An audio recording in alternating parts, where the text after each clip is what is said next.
بسم الله الرحمن الرحيم. الحمد لله رب العالمين، والصلاة والسلام على أشرف الأنبياء والمرسلين سيدنا محمد وعلى آله وأصحابه أجمعين. ولما أرى وجوهكم متشوفة إلي ناظرة إلي تذكرت ذلك الأعرابي الذي حضر صلاة جمعة في المسجد فلم يحضر إمام الجمعة. نظر الناس بعضهم إلى بعض ماذا يصنعون. موضوع كلمتنا في هذه الليلة هو متعلق بالخلاف الذي يكون بين العلماء، كيف يصنع الناس فيه. الناس الذين ليسوا بعلماء، هؤلاء المسلمون الذين لهم شؤونهم وأمورهم، كيف يصنعون عندما يختلف العلماء؟ يقولها أحدهم هذا الشيء حرام ويقول الآخر هذا الشيء حلال، أو يقول أحدهم هذا شيء مستحب ويقول الآخر ذاك شيء مكروه، أو يقول هذه العبادة ينبغي أن يفعل فيها كذا والآخر يقول هذه العبادة لا يفعل فيها كذا، وأنت تسمع هكذا تارة وتسمع هكذا تارة، ماذا تفعل؟ هذا موضوعنا في هذه الليلة. قلت ماذا يصنع المسلم الذي يسمع هذا وهذا؟ الجواب في آية من كتاب ربنا سبحانه. ربنا سبحانه يقول: فاسألوا أهل الذكر إن كنتم لا تعلمون. إذا وقع لك الشيء الذي لا تعلمه فيجب أن تسأل عنه من يعلمه. انتهت القضية، لا تحتاج إلى كلام أكثر من هذا. ربنا يقول: فاسألوا أهل الذكر، يا معشر من ليس من أهل الذكر ووقع له ما يحتاج أن يعلم حكمه ليسأل أهل الذكر. معنى هذا الكلام: إذا سألت أهل الذكر فأفتوك بشيء فافعله. يعني تحتاج أن تنظر إنسانا ترى أنه من أهل الذكر، ولهذا يقول الأصوليون: لا يخلو إنسان من اجتهاد. حتى العامي الصرف لا بد له من شيء من الاجتهاد، واجتهاده هو أن يجتهد هل هذا الذي أسأله من أهل الذكر أم ليس من أهل الذكر. فإذا كان غلب على ظنك أن هذا المسؤول هو من أهل الذكر، رجل من العلماء ممن اجتمع فيه علم وخشية، علم وعمل بذلك العلم، فاسأله، فما أفتاك به فافعل. لا تفتح على نفسك بابا عريضا لا تدري بعد ذلك كيف تخرج منه. أنت سألت هذا فأجابك، لماذا تسأل ثانيا؟ لماذا تسأل آخر؟ أنت إذن صرت لا تريد الاستخبار، لا تريد الاستعلام، لا تريد معرفة حكم الشيء، لكن تريد الاستطلاع، ماذا يقول هذا وماذا يقول هذا وماذا يقول هذا، وتنظر أنت أحسن هذه الأقوال بالنسبة لك وأسهلها عليك وأوفقها لك فتختار ما تشاء. صيرت أقوال العلماء كمنتوج يعرض في سوبر ماركت، وترى هذا منتوج لغسل الأواني، لا هذا يترك ريحة في الأصابع، لا هذا. اسألوا أهل الذكر إن كنتم لا تعلمون. القضية ما هي؟ لو أن أطعنا ربنا عندما أمرنا بهذا الأمر لكان الواقع الذي نراه ونسمعه غير هذا تماما،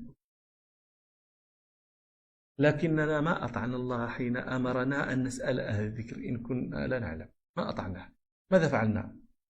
أنا أجيء فأسألك فتفتيني، ويسأل غيري غيرك فيفتيه بغير ما أفتيت أنا، فتصير القضية قضية مفاصلة ومقاطعة. أنا وإياك اللذان لسنا من العلماء نتناظر تناظر العلماء على هذين القولين، ولا بد أن إما أن تتبعني أو أتبعك، وإلا فهي المفاصلة بيني وبينك. هذا هو الواقع الذي نراه. من أين أتينا بهذا؟ من طالبنا بهذا؟ وهل كان الناس هكذا؟ كيف كان الناس؟ كيف يفعل المسلم عند اختلاف العلماء كما كان يفعل المسلمون عندما يختلفون العلماء؟ كيف كانوا يفعلون؟ أقول لكم.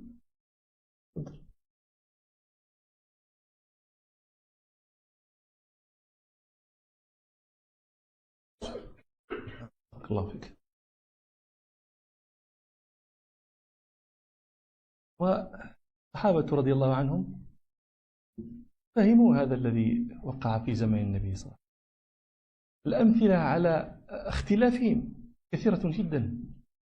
اختلاف يعني أن هذا الكلام تقدم لي في محاضرة قديمة، من شاء أن يرجع، ذكرت فيها أمثلة. يعني الواحد يخالف الجماعة الكثيرة من الصحابة، الواحد.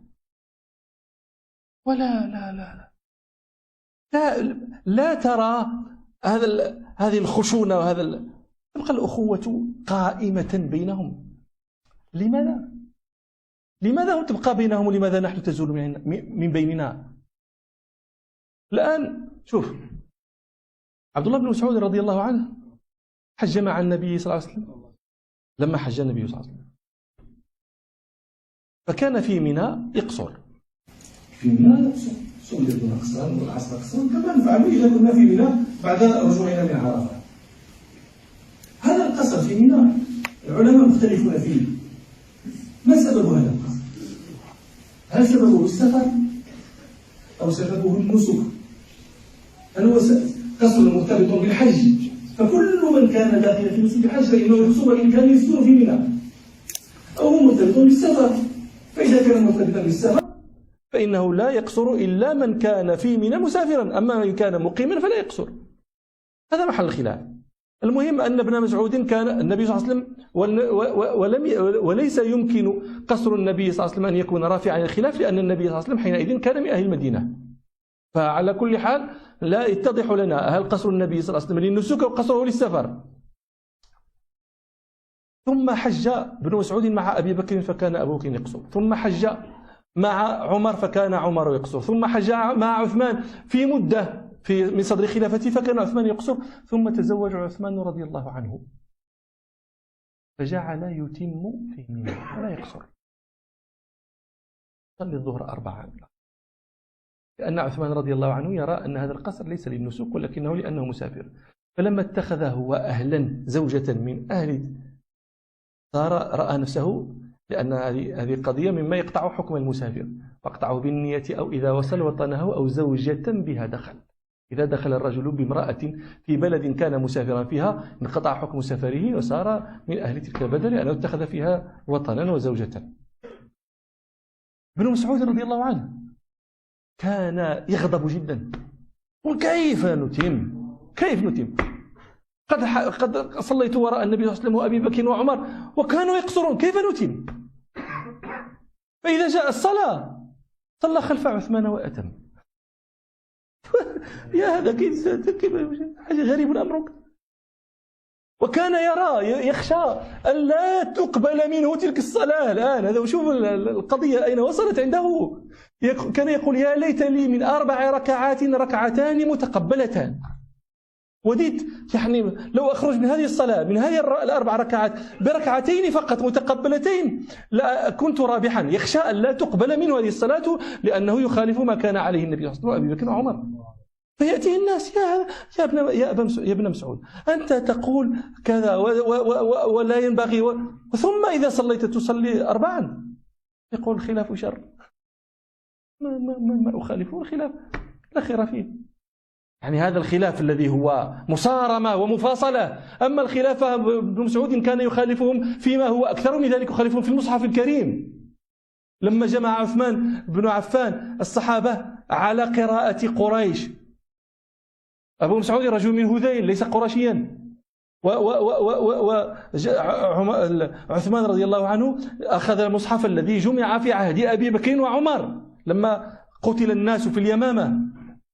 وجاء أبو بكر يقول، جاء عمر يقول إن يعني إذا استمر القتل هكذا استحر في القراء يوشك أن يضيع القرآن فلا بد أن يكتب. المهم قصة معروفة، فكتب وكتبه زيد بن ثابت.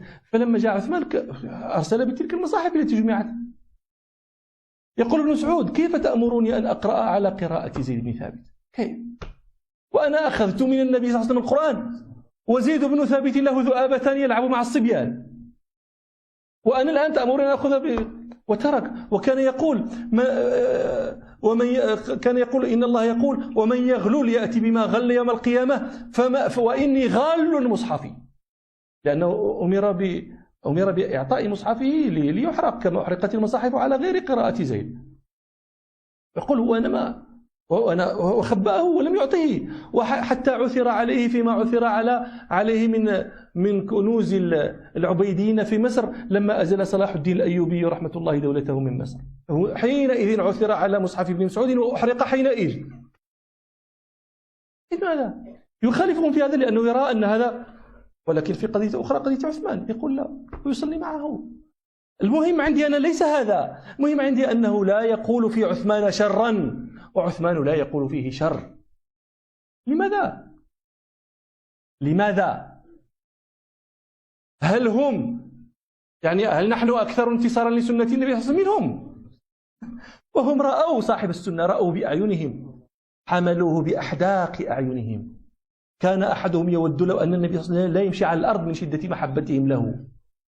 فكل من زعم أنه يحب النبي صلى الله عليه وسلم أكثر من محبتهم فوالله إنه لكذاب. أنا لا أقول لك أنت تكذب عندما تدعي حب النبي صلى الله عليه وسلم، لا، لكن أقول لك عندما تدعي أنك تحبه أكثر منهم، لأنهم رأوه وعرفوه ومسوا بشرته وسمعوا كلامه، ملأ كلامه صلى الله عليه وسلم آذانهم، ملأت صورته أعينهم. عندما مات النبي صلى الله عليه وسلم كانوا أعظم الناس رزية. يقول أنس: لما هاجر النبي صلى الله عليه وسلم من المدينة أنار منها كل شيء، فلما مات أظلم منها كل شيء. من يحس بهذا منكم؟ من يحس؟ أنت إذا حدثت عن موت النبي صلى الله عليه وسلم قد تتأثر وقد تذرف عيناك، لكن كما هم حين هذا، وتظنون أنهم يسلمون تركته ويسبحون فيها وتسخو بها أنفسهم حتى تأتي أنت في آخر الزمان وتظن أنك تفعل ما لم يفعل أحد قبلك. وإني لآت بما لم تستطعه الأوائل. هذا كلام الشعراء، هذا ليس ما له في الحقيقة ما له في الواقع من حقيقة من نصيب. انظروا رحمكم الله الفرق بيننا وبينهم. وهكذا لما أنا قلت لكم إن ابن عباس يخالف جمهور الصحابة، هو فقط يخالفهم في مسائل من الميراث، يخالفهم جميعا. ولا يأتيه أحد يقول له يا ابن عباس. يعني تخيلوا أنتم لو أن واحدا من العلماء يخالف أهل الأرض جميعا من العلماء، أيسلم من ألسنة الناس؟ ما أحسن ألطفنا قولا يقول له هذا يظن أن من تظن نفسك أنت، كل هؤلاء غالطون وأنت هو المصيب. هذا ألطفنا كلاما معه، هذا أكثرنا أدبا ولا ينجو منهم هذاك العالم. من يتكلم مع ابن عباس؟ أحد. وشوف الغريبة، أقول لكم الغريبة. هذا الكلام ملخصه ما هو؟ كله فكرته ما هي؟ فكرته أن الاجتهاد عندما يكون من أهله، وإن كنت أنت لا تقتدي بهذا الإنسان، لكن هذا الإنسان من أهل الاجتهاد، فإن له أن يجتهد، وليس لمن تقلده أنت، ليس لاجتهاده مزية على اجتهاد من لا تقلده. هذه هي القضية. وأن هؤلاء إذا اختلفوا وهم يعني أهل لأن يقولوا فيختلفون، فما لك إلا أن تقلد من ترى فيه السمت والعلم، وتتركك من المناظرات والمشاحنات والمصادمات والمخالفات والمقاتلات والمهاترات، كما فعل هؤلاء الذين الآن نقص لكم ذكرهم. ابن عباس رضي الله عنه، أنا لا أدري هل تعرفون شيئا اسمه العول في الفرائض، فرائض المواريث. عندنا فيها مسألة تسمى العول. ما هو العول؟ الآن إذا مات إنسان ترك مثلا زوجة، كم تأخذ الزوجة؟ الربع. إذا ترك زوجة، الزوجة الربع. إذا ترك زوجة وابنا مثلا فإن الزوجة حينئذ تأخذ الثمن. جميل. إذا ترك بنتا، البنت تأخذ النصف. إذا ترك بنتين تأخذان الثلثين. طيب، أحيانا تكون التركة تسع، هذه يعني التركة تسع، لكن أحيانا يقع ماذا؟ يقع أن يموت إنسان، ماتت امرأة مثلا وتركت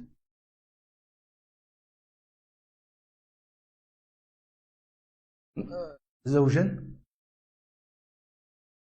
وتركت أختين. الأختان نصيبهما الثلثان، والزوج نصيبه النصف. المال لا يسع نصفا وثلثين، يمكن. وهذه القضية وقعت في زمن عمر رضي الله عنه. ماتت امرأة وتركت أختين وزوجا، فجاءوا إلى عمر بن الخطاب رضي الله عنه. الزوج يقول: أنا أريد النصف، أعطاني النصف، أريد النصف، ولكم نصف ما ترك أزواجكم إن لم يكن لهن ولد.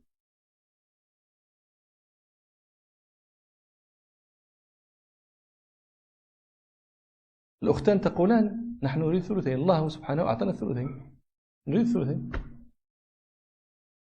وإن كان ربنا يقول: إن كان رجل يورث كلالة أو امرأة وله أخ أو أخت فلكل واحد منهما السدس. لا، هذا الإخوة لأم. يقول ربنا سبحانه: يستفتونك قل الله يفتيكم في الكلالة إن امرؤ هلك ليس له ولد وله أخت فلها نصف ما ترك وهو يرثها إن لم يكن لها ولد فإن كانت اثنتين فلهما الثلثان مما ترك فإن كانت اثنتين فلهما الثلثان. هذو الإخوة الأشقاء والإخوة لأب. طيب، هذو قالوا: نحن بنص القرآن أعطانا ربنا الثلثين، نريد الثلثين. الزوج يقول: أنا بنص القرآن أعطاني ربي النصف، أريد النصف. تقول عمر: كيف أصنع في هذه؟ إذا أعطيت النصف لم يبقى الثلثان، وإذا أعطيت الثلثين لم يبقى النصف، ولا أدري أيكم من قدم الله وأيكم من أخر الله، فأقدم من قدمه وأخر وأخر، ولا أرى أحسن من أن أقسم عليكم هذا المال بالحصاص. المهم، فهو لا أريد أحتاج سبورة ورسالة. أنا أريد غير هذا. ابن عباس رضي الله عنه حاضر هذه القضية، حاضر، والناس وافقوا عمر رضي الله عنه. وإلى الآن في المذاهب الأربعة يقسم الإثم على هذا الذي ذكره عمر إن كان في المال. إلى الآن ابن عباس رضي الله عنهما كان له مذهب آخر، يروي البيهقي وغيره أنهم دخلوا على هو عبد الله بن عبيد الله بن عتبة بن مسعود وزفر بن أوس الحدثان، دخلوا على ابن عباس لما كبر وذهب بصره، فتذاكروا مسائل الميراث، فتذاكروا العول، فقالوا: سألوا ابن عباس: من أول من عال الفرائض؟ فقال لهم عمر. ابن عباس يقول لهم: أول من فعل هو عمر، لأن هذه القضية لم تقع في زمن النبي صلى الله عليه وسلم ولا في زمن أبي بكر، أول مرة تقع في زمن عمر الخطاب. فقال لهم عمر: لما تزاحمت عليه الفرائض وركب بعضها بعضا، ركب الثلثين ركبوا على النصف. فقال ابن عباس: ووالله لو قدم من قدم الله وأخر من أخر الله ما عالت فريضة أبدا. فقال له: ومن قدم الله ومن أخر الله؟ فذكر لهم مذهبه، مذهب جميل جدا، وكان سيسهل على العلماء قسمة الفرائض، لأنه هذا العول مشاكل عندك، الفريضة تعول إلى 6 وإلى 7 وإلى 8 وإلى 9 وإلى 10، وإذا كانت من كذا فتعول إلى كذا، مشكلة وبسبب يسقط الناس في امتحانات. فلو فعل مذهب ابن عباس لنجح الناس وتكون القضية سهلة. المهم ذكر له ابن عباس رضي الله عنه قضيته. فقيل له: لماذا لم تذكر ذلك لعمر؟ عمر كان يعظم ابن عباس ويدخله مع كبار الصحابة، لماذا لم تقل له؟ تدرون ماذا قال ابن عباس؟ قال لهم: هبته والله، هبته فما تكلمت. ماذا يقول الزهري راوي القصة؟ يقول: لولا أنه تقدم ابن عباس رأي إمام كان أمره على الورع لما اختلف على قول ابن عباس رجلان، لوافقه الناس أجمعون، لكن سبق ابن عباس قول عمر، وعمر كان أمره على الورع. شاهد من هذه قصتي كلها ما هو عندي أنا؟ هو قول ابن عباس هبته. هل جاء إنسان إلى ابن عباس قال: وكيف تهب المخلوق ولا تهب الخالق؟ هذا دين الله وتداهن فيه، أنت من علماء السلاطين. هبته. لو أنه هذا الذي وقع لابن عباس وقع لنا في هذا الزمن، ويقول رجل من العلماء يسأله طلبته: ولماذا لم تقل للرئيس، للملك، للسلطان، للخليفة، لماذا لم تقل له هذا؟ يقول لهم: هبته. ما هذا طلبته الذين يتعلمون منه، أول من يشتمه: أنت مفروض نقتدي بك، تعلمنا الصدع بالحق، تعلمنا كذا. شو الأسوة؟ هذه الأسوة. هبته، ما تكلم واحد. هذا رجل مهيب، وأنت رجل، أنت بشر، وهذا يقع. السلام عليكم. وعليكم السلام.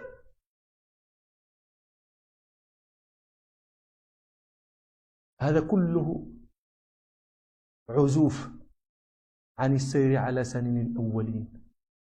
الإمام مالك يخالف شيخه محمد بن المنكدر. الإمام مالك قضية مثلا النساء يعرفنها، أن الحامل أحيانا ترى أعزكم الله دما ينزل، ترى هذا يقع. هل هذا الدم الذي تراه الحامل دم حيض أم ليس بدم حيض؟ هذا محل خلاف عند العلماء. ولا تجيني الآن تقول لي والله الأطباء يقولون إن الحائض لا، إن الحامل لا يمكن أن تحيض لأن كذا وجد الرحم فيه ذاك. هذا الكلام الذي يعني صار. خلينا كلامنا مع الأطباء عندما نكون مع الأطباء، لكن نحن الآن نكلم الطلبة. محل خلاف، محل خلاف بين الفقهاء. المهم مالك يرى أن ذلك الدم الذي تراه الحامل دم حيض يحرم عليه الصلاة. شيخه محمد بن المنكدر، شيخه يراه دم فساد، يجب عليه أن تصلي. انظروا هذا الخلاف رحمكم الله، انظروا هذا شدة هذا الخلاف. واحد يقول لها حرام أن تتركي الصلاة، واحد يقول لها حرام أن تصلي. يعني شيء لا يمكن الجمع بينهما. إذا بقيت بين مالك ومحمد بن المنكدر ستجن هذه المسكينة. لكن الغرض عندي ما هو؟ أنه لم يقل محمد بن المنكدر لمالك: أنت عاق، تلميذ عاقي فتخالفني. ولم يقل مالك لشيخي محمد بن المنكدر: أنت رجل خريف، كيف يغيب عنك مثل هذا؟ الزهري الإمام الذي يقول فيه مسلم في مقدمة صحيحه، يحدث أن الزهري كان يحفظ 90 فردا كلها صحيحة. وهذا الذي ينظمه العراقي عندما يقول: قول مسلم روى الزهري 90 فردا كلها قوي. أنتم تعرفون الحديث الفرد هو الذي يكون في طبقة من طبقات الإسناد راو واحد، وهذه الأفراد يغلب عليها الضعف. ولذلك قيل لمالك رحمه الله: فلان يحفظ كذا وكذا من الغريب الفرد. قال: من الغريب نفر، ما نريد الغريب، لأن الغريب هذا يغلب عليه الضعف. فإذا كان يحفظ 90 فردا وكلها صحيحة قوية، فما ظنك هذه يعني تدور عليه، فما ظنك بالأحاديث التي يشارك فيها الناس؟ شيء مهول. هذا محيط الهادي عنده في نفسه هذا من المعلومات. وهو يرى أن الدم الذي تراه المرأة دم حيض، هذه الحامل. شيخه سعيد بن المسيب الإمام قيل في سيد التابعين يرى أنه دم فساد. وليس هذا يشتم هذا ولا هذاك يشتم هذاك. لماذا؟ هذا تربية الصحابة، والصحابة تربية الرسول صلى الله عليه وسلم. وهكذا وهلم جرا كان الناس تختلف وتتناقش. يعني رجل من علمائنا من السوسيين، الشيخ محمد المختار السوسي، له كتاب في تراجم العلماء من منطقة سوس، هو فيه مثلا ذكر أنه أرسل بأبيات لشيخ له يمدحه فيها وكذا وكذا، فشيخه عاد له بأبيات وقال له أنت في ذلك البيت استعملت كذا وكذا، وهذه من جهة الصناعة النحوية لا تجوز كذا. فيقول الشيخ أيضا التلميذ يجيب الشيخ بأبيات نعم تقول أنت أهل الفضل وأنت أهل العلم ومنك تعلمنا، ولكن هذا الذي قلت لي إنه كذا لا يصلح لك، ذكر ابن فلان وكذا وكذا. يكون النقاش العلمي مع الاحترام الراقي.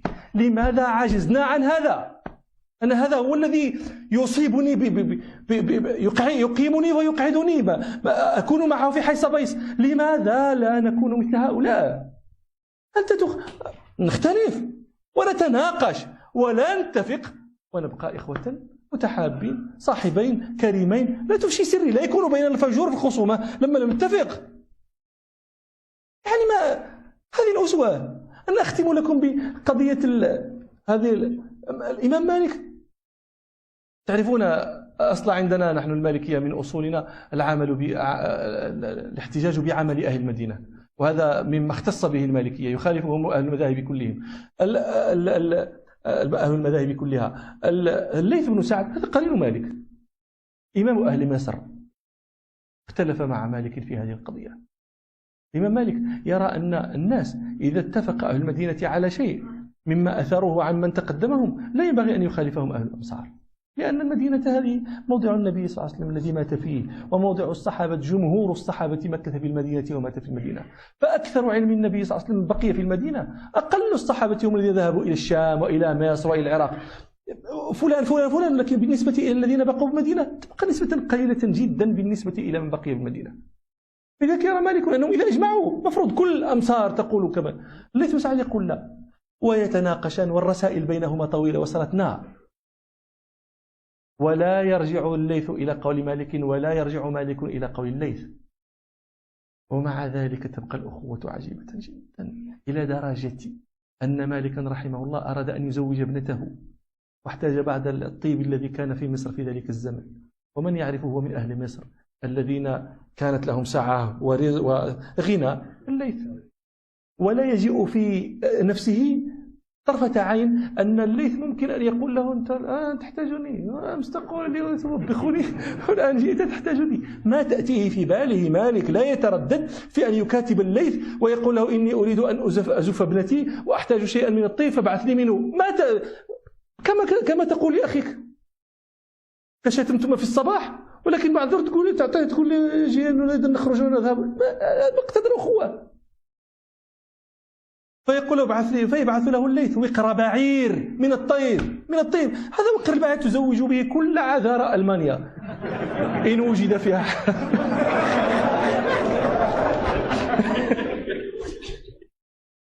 يبعث له وقر بعير فيزف مالك ابنته ويفضل منه شيء كثير يبيعه ويقضي به ديونه.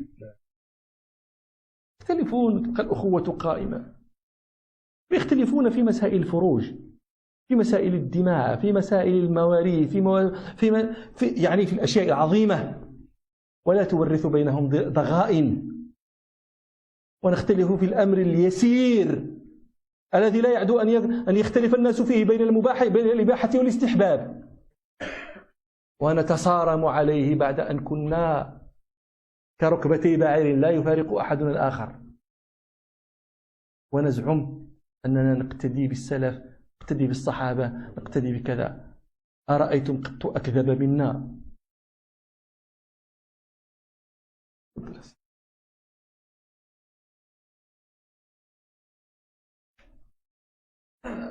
فهذا هو الجواب عن التساؤل الأول في طالعة الكلام: كيف نصنع عندما يختلف العلماء؟ كيف نصنع؟ هكذا نصنع كما سمعتم، لا تبحث عن غيره، فهذا هو هذا فعل من تقتدي بهم من الصحابة والتابعين والأئمة والعلماء وهلم جرا. وأنا ذكرت لكم بعد اختلافهم في مسائل الفقه، وإلا فسائر العلوم اختلف الناس فيها، اختلف العلماء فيها، اختلفوا. المحدثون يختلفون، شوف، المحدثون اختلفوا في أمور يقول العراقي: والمعتمد إمساكنا عن حكمنا على سند بأنه أصح مطلقا، وقد خاض به قوم، فقيل مالك عن نافع بما رواه الناسك مولاه، واقترح حيث عنه يسند الشافعي، قلت عنه أحمد، وجزم ابن حنبل بالزهري عن سالم أي عن أبيه البر، وقيل زين العابدين عن أبي عن جده، وابن شهاب عنه في خلاف لم نكن نسمع قط، لا من أولئك ولا ممن جاء بعدهم ولا من المتأخرين، لا اختيار أهل السنة أن أصح الأسانيد هو كذا. ولا يكون اختلف المحدثون فيما رواه البخاري ومسلم، فيما اتفق عليه، هل يفيد العلم هل يفيد الظن؟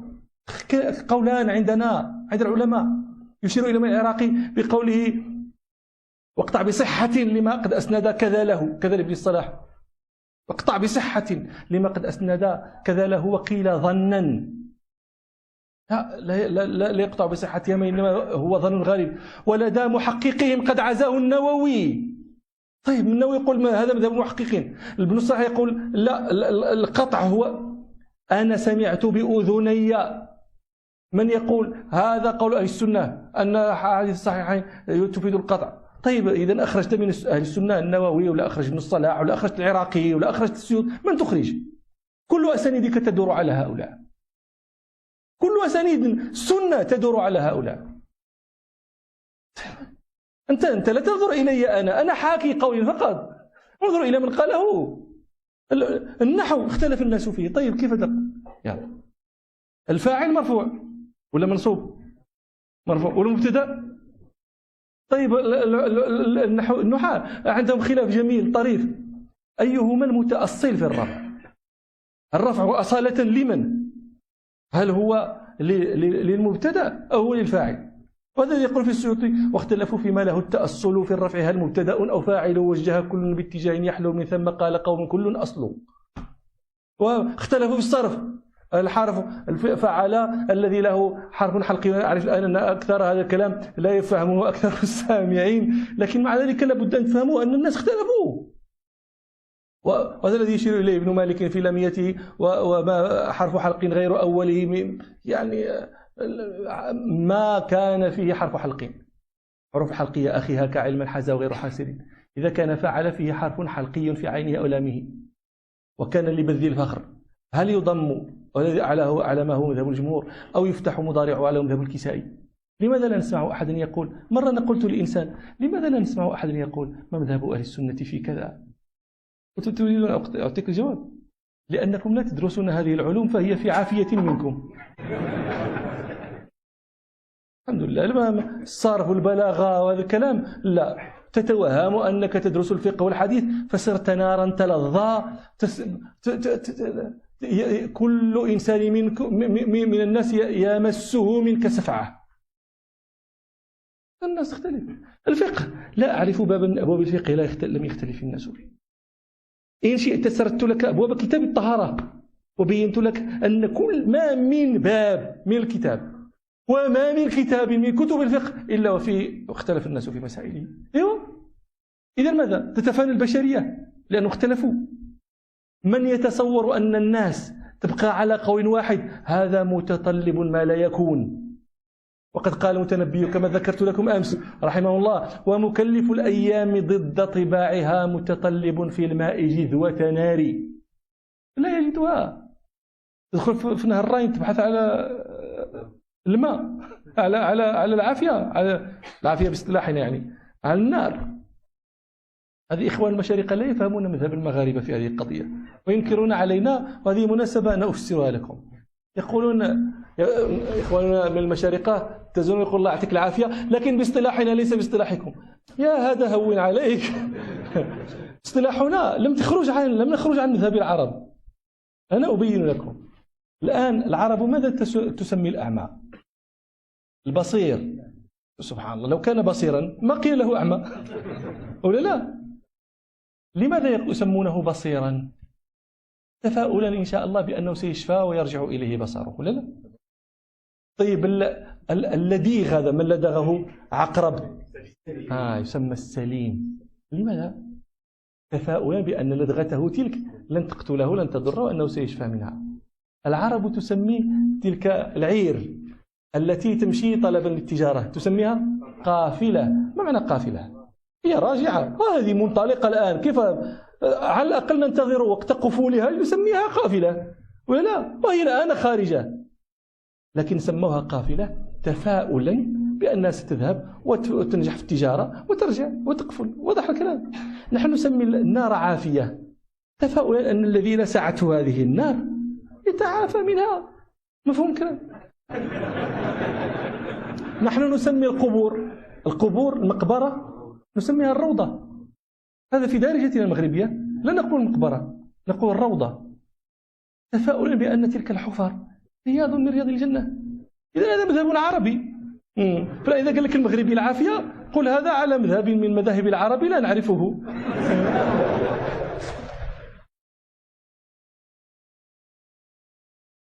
فنحن نسأل الله أن يوفقنا لاتباع النبي صلى الله عليه وسلم، لا في المظهر فقط، لا في الزعم فقط، بل في التحقق. هذا هو المنجاة، وهذا التي هي سبيل العيش، وهذا الذي يكون به الدعوة إلى الله، وهذا الذي يكون به نشر الإخاء والوئام وغير ذلك. فنسأل الله أن يبعدنا عنه، والحمد لله رب العالمين. جزا الله شيخنا عنا كل خير، وجزا الله أخانا محمد كذلك خيرا على ترجمته. وهذا الأمر والله ليس بالهين، يعني ترجمة ما يقوله الشيخ، فنسأل الله سبحانه وتعالى أن يجزيه عنا خير الجزاء. نفتح إن شاء الله الآن باب الأسئلة، فنعطي الأسئلة للشيخ إن شاء الله.